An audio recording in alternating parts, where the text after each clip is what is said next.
Olá a todos, essa é uma aula específica sobre razão de reprodução básica, o R0. Então nós vamos ver como estimar o R0 a partir de dados epidemiológicos.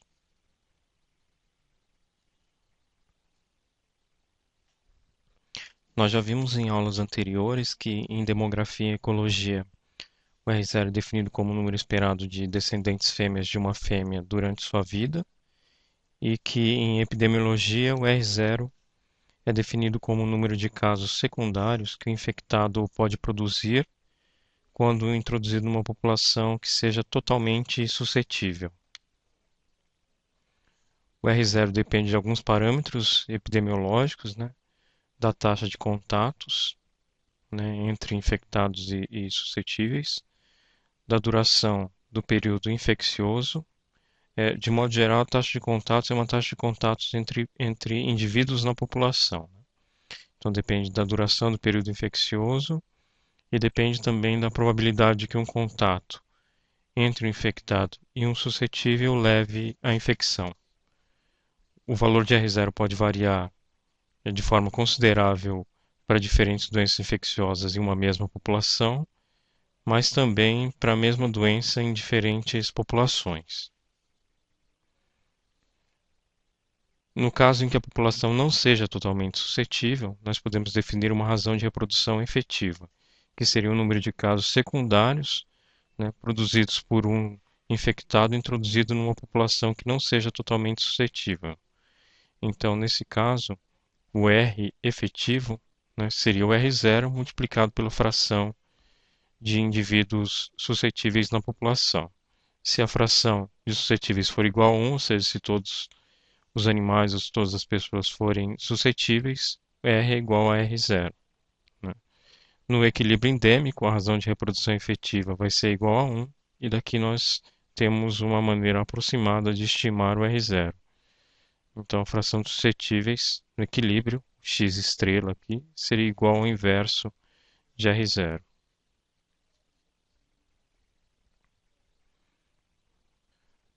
A partir da razão de reprodução efetiva, nós podemos estimar também uma proporção crítica de vacinados numa população. Então, nós sabemos que se nós tivermos uma fração P protegida por vacinação na população, né, no máximo, a fração de suscetíveis vai ser 100% menos a fração de vacinados. Então, se nós substituirmos na equação para a razão de reprodução efetiva, né, então temos R0 que multiplica x estrela, que é a fração de suscetíveis no equilíbrio, isso vai ficar igual a R0 que multiplica 1 menos P. Para que a doença seja controlada, o R efetivo tem que ser menor do que 1 e, portanto, R0 que multiplica 1 menos P tem que ser menor do que 1, o que faz com que a, a proporção crítica de vacinados seja maior do que 1 menos 1 sobre R0. Então, nós definimos 1 menos 1 sobre R0 como sendo a proporção crítica de vacinação para atingir a erradicação. Então, em função dos valores de R0, aqui nós temos um gráfico de proporção crítica de vacinação. Por exemplo, se o R0 for igual a 4, a proporção crítica de vacinação vai ser de 75%. Acima dessa proporção crítica, nós temos uma área de erradicação, que é essa área aqui, e abaixo da proporção crítica, uma área de persistência da doença. A interpretação do R0, apenas recordando o que nós já vimos em aulas anteriores, né? Se R0 é igual a 1, nós estamos numa situação de equilíbrio, de endemia. Se o R0 for maior do que 1, a doença cresce na população, uma situação de epidemia, e se o R0 é menor do que 1, a doença desaparece da população, a doença é controlada. Há várias maneiras de estimar R0. Uma delas é utilizar as estimativas dos próprios parâmetros, mas nem sempre é fácil de estimar alguns desses parâmetros, como é o caso da taxa de contatos, que é difícil de ser estimada. Uma outra maneira de estimar o R0 é a partir da fase inicial de crescimento da epidemia, então a gente pode acompanhar a curva de crescimento da epidemia e estimar o valor de R0. Isso nós vamos ver daqui a pouco. E também a partir do tamanho final de uma epidemia nós conseguimos estimar o valor de R0. Também podem ser feitas estimativas utilizando situações de equilíbrio e métodos que ainda estão em desenvolvimento, né, para fazer essas estimativas de R0. Então nós vamos ver estimativas a partir da fase inicial de crescimento da epidemia e do tamanho final de uma epidemia.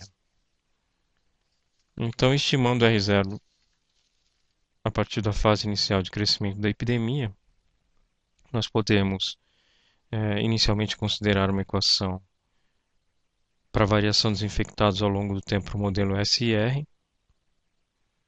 Então, a equação é DI dt é igual a beta SI sobre N, né? Então, beta é a taxa de contatos, menos mi mais gama que multiplica I, mi é a taxa de mortalidade e gama é a taxa de recuperação, que é o inverso do período infeccioso. N de T vai ser a soma de suscetíveis infectados e recuperados, e se a população se mantiver constante ao longo do tempo, isso vai ser um valor N. No início da epidemia, nós não temos infectados, ou o número de infectados é muito pequeno, então basicamente nós temos que praticamente toda a população é de suscetíveis. Então S no início da epidemia é aproximadamente N. Então, se nós substituirmos aqui no lugar de S de T N, a equação para os infectados fica escrita dessa forma. Então, aqui no lugar de S de T nós substituiríamos N, que cancelaria esse N, e nós ficaríamos com essa equação. Então, beta menos mi mais gama, que multiplica I de T. Nós teríamos decréscimo se DI e dt for menor do que zero, isso dá R0 menor do que 1, e aumento se DI e dt for maior do que zero, que dá R0 maior do que 1. Então, daqui a gente percebe que o R0 pode ser calculado como sendo beta sobre mi mais gama. Nós já vimos uma dedução que chegava a esse resultado na aula sobre o modelo SR. A equação para os infectados, que é IDI dt igual a beta menos mi mais gama, que multiplica I de t, né? Tem uma solução, que é uma solução exponencial, que é o I de t igual a um I de zero, que multiplica E elevado a beta menos mi mais gama, que multiplica t. Se nós considerarmos o tempo para que o número de infectados duplique, então vai ser um t com índice d, aqui o t de d, que vai ser igual a duas vezes o número inicial de infectados, né?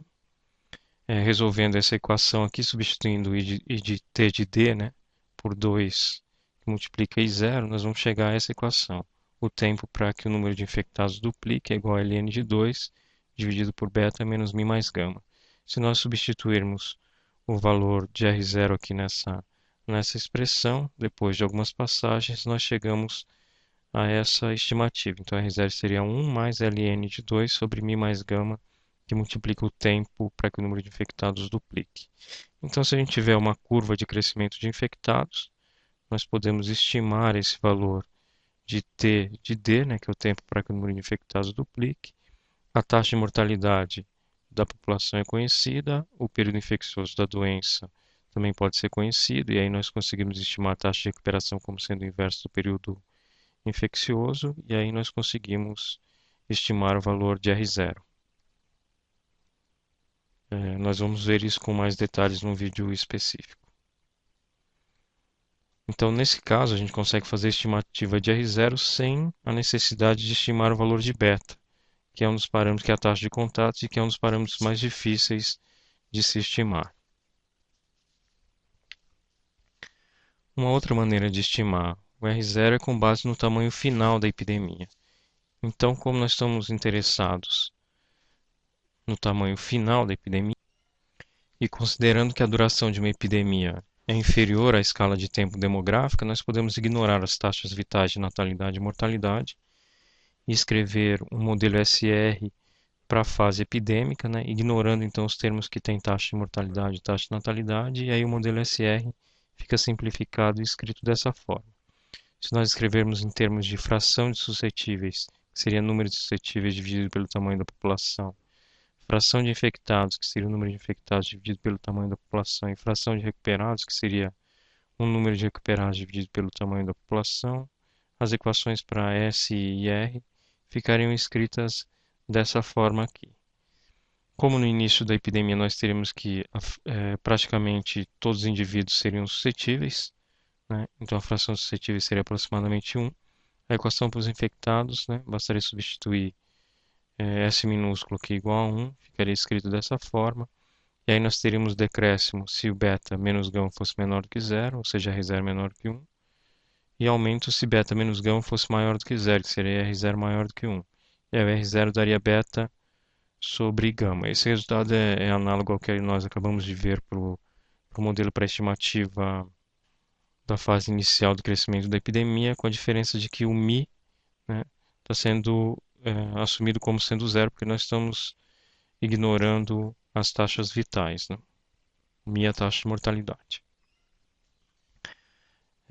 Se nós escrevermos uma equação para o plano de fase SI, então vai ser DI ds, vai ser escrito dessa forma a partir das equações do slide anterior, né? E resolvendo essa equação, nós chegamos a uma solução que relaciona a fração de infectados no tempo t mais a fração de suscetíveis no tempo t e R0, né? E a fração de infectados no tempo zero, a fração suscetíveis no tempo zero e R0, né? Então, nós temos uma relação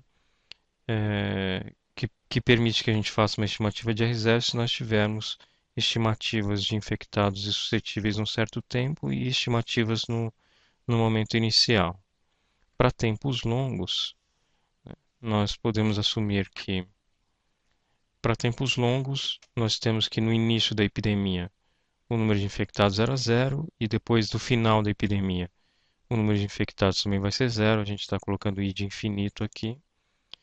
E, e aí nós podemos, a partir dessa expressão anterior, né, colocando um tempo longo e assumindo essa condição aqui, em que o número de infectados após o final da epidemia tende a zero, nós chegamos a uma expressão que nos permite estimar o R0, né? Essa equação é chamada de equação para o tamanho final, e o R0 seria dado por ln de S no tempo inicial, menos o ln da fração dos suscetíveis nesse tempo longo, né? Dividido pela fração dos suscetíveis no tempo zero, menos a fração dos suscetíveis no tempo longo.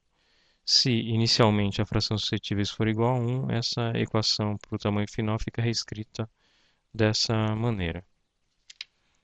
Nós vamos ver essa dedução também num vídeo específico.